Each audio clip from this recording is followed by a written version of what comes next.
adúpẹ́ o wọ́n ti dá Muyideen náà lọ́lá o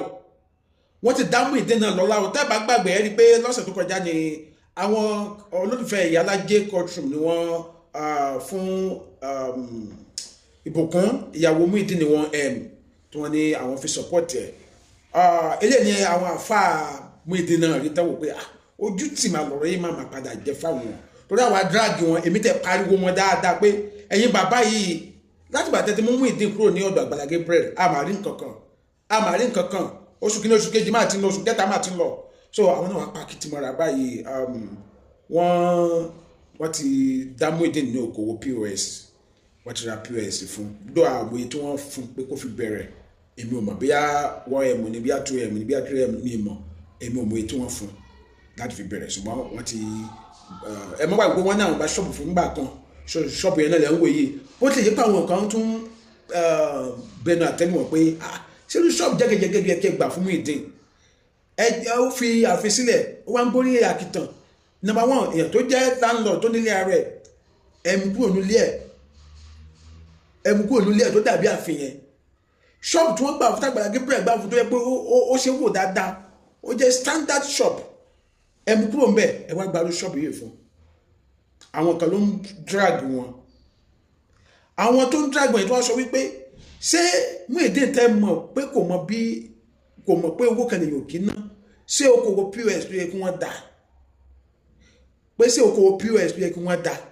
pé ọ̀rọ̀ Muyideen dàbí kẹ́ni kí ológbò kó máa tẹja dídí ni o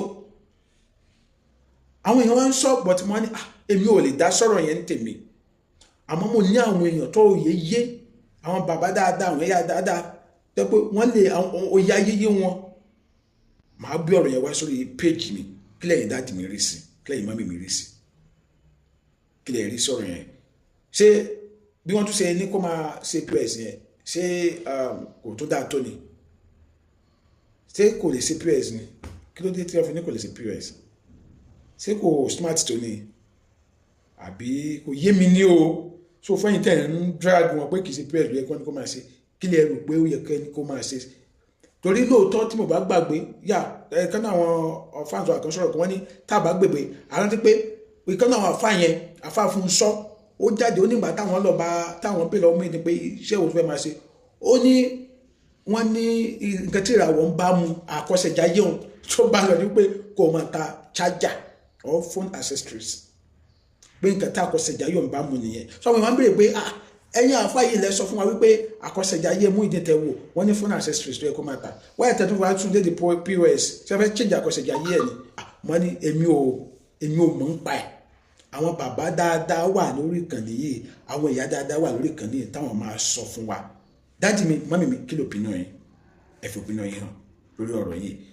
Adéọmọdé lórúkọ mi ẹ má gbàgbé láti subscribe sí channel mi then wọ́n dẹ̀bi kárin ilé dípé kẹ́ bá patronize Muyideen o tẹ́ bá fẹ́ ṣe transaction wọ́n ní kẹ́ bá patronize ẹ̀ owó yín ò lè dín kò lè gbówó yín lọ ẹ bá mi share video yẹn má dẹ̀ gbàgbé láti follow page mi Adéọmọdé ire ó dàbọ̀.